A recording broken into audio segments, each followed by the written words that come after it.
Hi, I'm Sarah. I'm an educational psychologist and the parent of a 3-year-old and a 5-year-old who fight all the time. So, this week's parent question is about tackling sibling rivalry, and it is a topic near and dear to my heart. The first thing I want to say is that sibling rivalry is normal and it's even good. It's a good, safe place for kids to learn how to solve problems and to develop positive relationships. But it's frustrating, and especially for parents, it can be really exhausting and loud. And this year, if your family is like mine, your kids have been in even closer quarters, and there might be more conflict, or you're just around for more of it, and it's really exhausting. So here's some thoughts for how to ease some of the tension. The first thing to think about is always prevention. So one way to prevent stressed siblings is to give each kid individual attention ahead of time. So even if it's just 10 minutes a day of playing one-on-one with a parent, or a little bit of space in the house where even if they share a room, they have some places that they can go that are just for them. Giving them that kind of one-on-one space and time can be a helpful way to lower their intense feelings towards their sibling. Another thing about prevention is avoiding stereotypes in that family. So if you are saying things like, one kid, always asking one kid to, like, come on, be the big brother, be the big sister. Oh, this kid is the easy kid. This is the hard kid. I do those things too. And sometimes I send those messages to my kids, even without those words. That undermines my goal of having my kids all kind of believe in themselves and their ability and believe that they each have a right in a family to have their needs met. When conflict arises, the first thing to think about is ignoring bickering. So it might make you kind of crazy to hear them start to argue over something ridiculous, like who gets one waffle that looks just like the other waffle. But if you can give them the space to solve it, it gives them an opportunity to figure things out. Sometimes I notice my kids just drop things. They might even get mad, but come up with a good solution. You want to give them a little bit of space and give yourself a little bit of a break.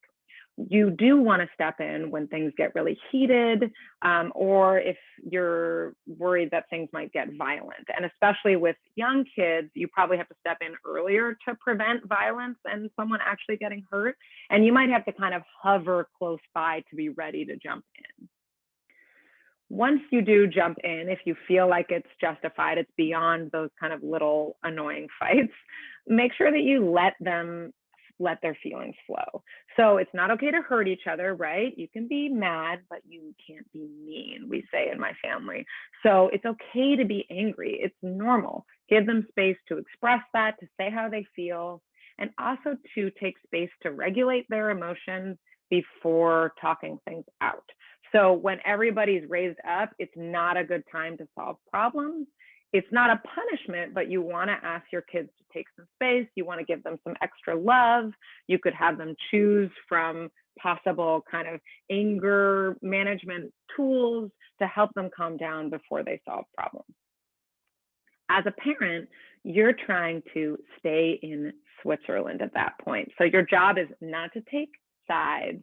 It's just to give them space to say how they feel and suggest things.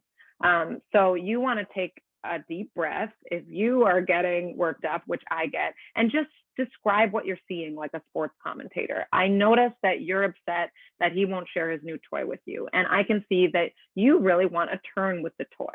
What can we do about that? What ideas do you have? With younger kids, or if you're just starting out, you'll have to suggest more of the ideas. But with older kids, they'll be able to come up with their own. And even young kids who are used to this come up with really great creative solutions. All in all, you want to think about your kids as being on the same team and your work with them as being for the long term. So you want your kids to know that you think that they can solve their problems together, even if they need your help. And also that you think about sibling conflict as this opportunity, right, to build lifelong problem-solving skills, and not just as a chance to kind of get them to squash it as quickly as possible. So I hope those things are helpful frames in thinking about how to address this, how to use it for good and not evil, and how to keep things maybe a little bit calmer and hopefully a lot more productive and learning based in your home. Thank you for listening.